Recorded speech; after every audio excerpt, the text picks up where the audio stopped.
Well, I'm here at the park. There's people running out there. Look at her. She's running. I see a few people with no masks. I've seen people out here with masks. They're outside. They're outdoors in nature at a park, and they're wearing masks. It doesn't add up. The brainwashing has gone far beyond what I can even quite understand or grasp, but this guy's bicycling, no mask. Okay, glad to see that. I don't understand why people have gone so far with this mask thing to think that outside in nature they're somehow gonna get something. Oh, I'm gonna get a COVID virus.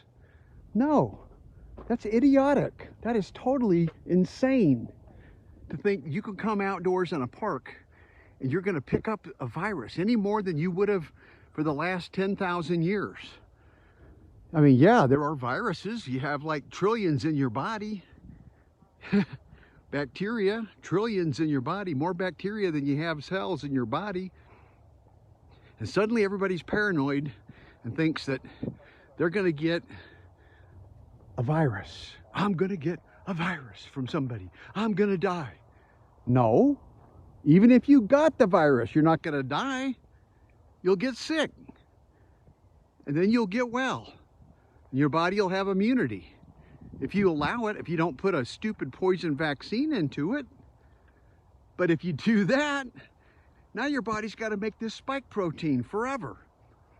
Your genes are now programmed to make spike protein to fight the one COVID virus. Not the next one, and not the one after that. And it weakens your immune system, and it kills white blood cells. You've now lost 20 to 30% of your white blood cells because you took a virus. Look, everybody out here is pretty much mask-free. I'm glad to see there's some intelligence still in Denver. Everybody's not turned into a total friggin' idiot.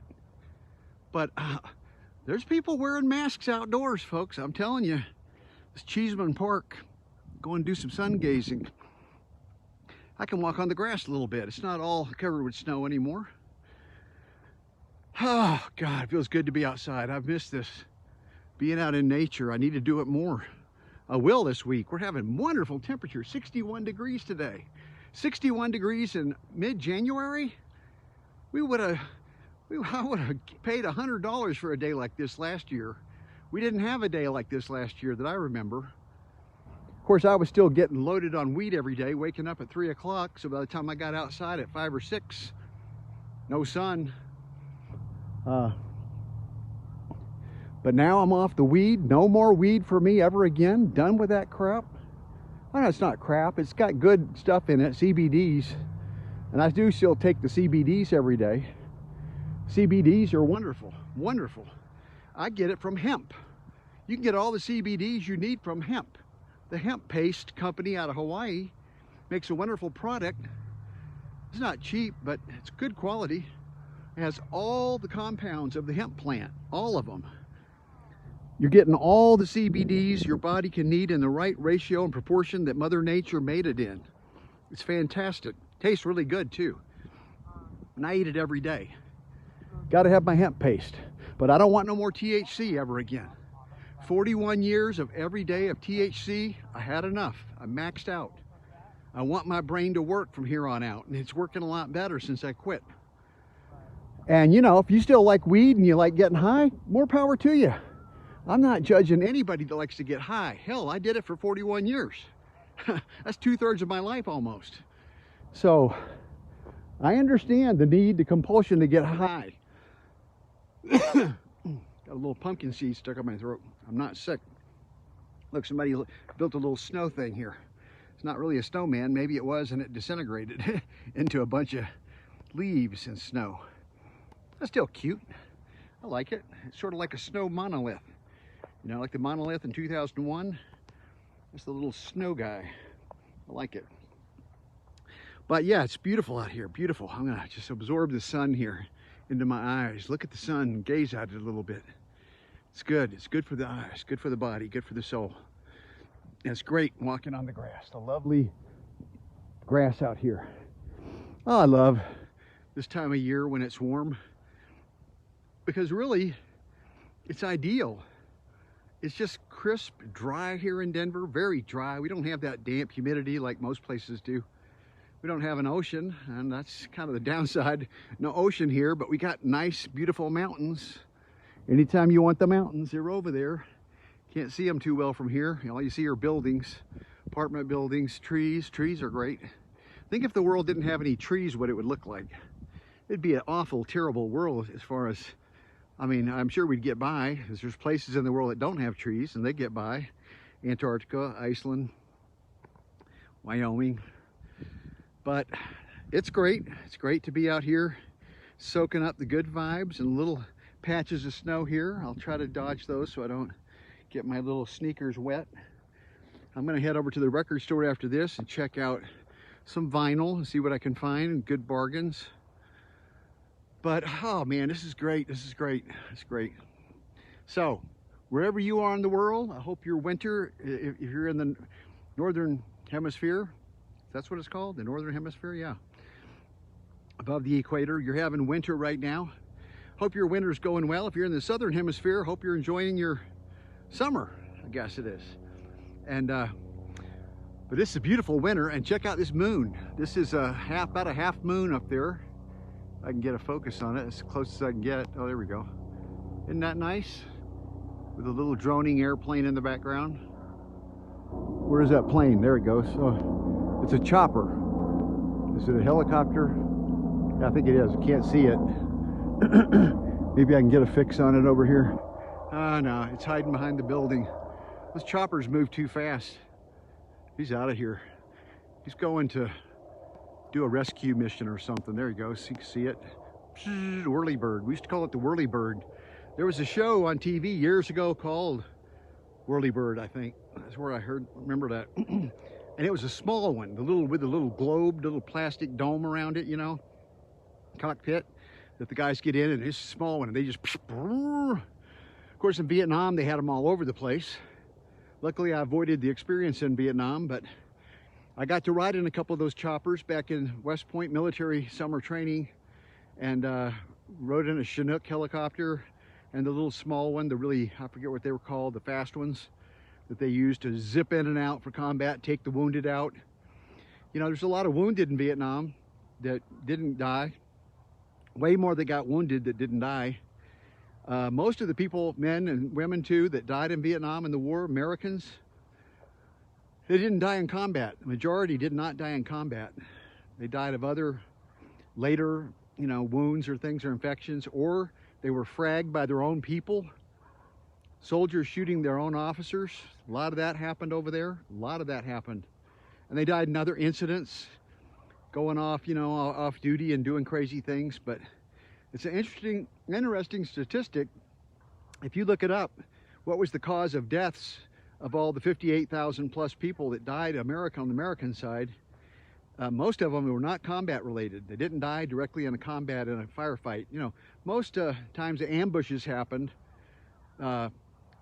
People would die on things like that, or firefights and things like that. And there were some big battles, of course, over there at times, a few. But a lot of that fighting stopped around, you know, the early 70 period. After Nixon was in there, he just started bombing the crap out of the North Vietnam, just bombing the civilians. And yeah, they had about 1 million North Vietnamese died, 1 million North Vietnamese soldiers, about 1 million of the South Vietnamese, the ARVN, Army of the Republic of Vietnam at the time, with that yellow flag with the red stripe in it, and 3 million men, women, children died. Napalm, bombs, bullets, My Lai massacre, many of those, going in and just butchering a village, shooting them up with M60 machine guns, M16s, hand grenades, whatever they had, firepower, American firepower, kill those Vietnamese, those gooks they called them. That was what they called them. Most of the soldiers I knew back then called them gooks, slopes, slant eyes. They didn't like them. They thought they were ugly people, mean, ugly, dirty, vicious, dirty for sure. Yeah, their culture was more primitive than America. They had not really industrialized and modernized as they are today. They were a country of 50 million people divided by the political boundaries of the communism in the north and the so-called free, the more democratic, I guess, if you want to call it. It wasn't really, it was more freedom for sure, but it wasn't really, it was corrupt. The leaders were very corrupt on the Vietnamese side back then. And of course, supported by the CIA and United States, and, you know, as they did many puppet dictatorships, sort of. So it was not really a real great situation for people in the South, but I'm sure, you know, the people in the South were better off, most of them, than people in the North. Look at that dog. He's running, man. He's going. He's getting his workout today. I can't run like him, but I can walk. And yeah, the number of lives of Vietnamese is totally lost in the shuffle on the American side. Now, you know, over there they don't talk about it and dwell on it. They have their memorial thing. It's mostly the day that Saigon fell and the South fell to the communists. They have a very emotional Memorial Day for that. Their freedom was gone. The relative freedom they had was gone. But now, their communist government, although it's not, you know, I wouldn't say the communist government's a good kind of government. I'm not a communist or leftist, but it's a more benevolent kind of a communism than it was. In other words, they have right to own property now, which under strict communism you can't. They can own property, they can own houses, and they have businesses, and, you know, people are living as probably good a quality life under a communist government as you could. I wouldn't know how to compare it to other countries, like, you know, North Korea surely is much worse, and Cuba probably much worse too. And you know, so in China probably, you know, the rich people in China, the upper third of China, they live pretty good.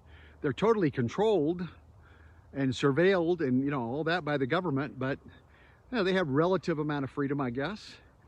But the lower end never does. The poor, you know, they always suffer the worst, the hardship, and same in Vietnam. There's still a lot of poor people, ones that don't live in the cities, but the ones that live out in villages, that live more simple, their life's probably still okay because they're in touch with the earth.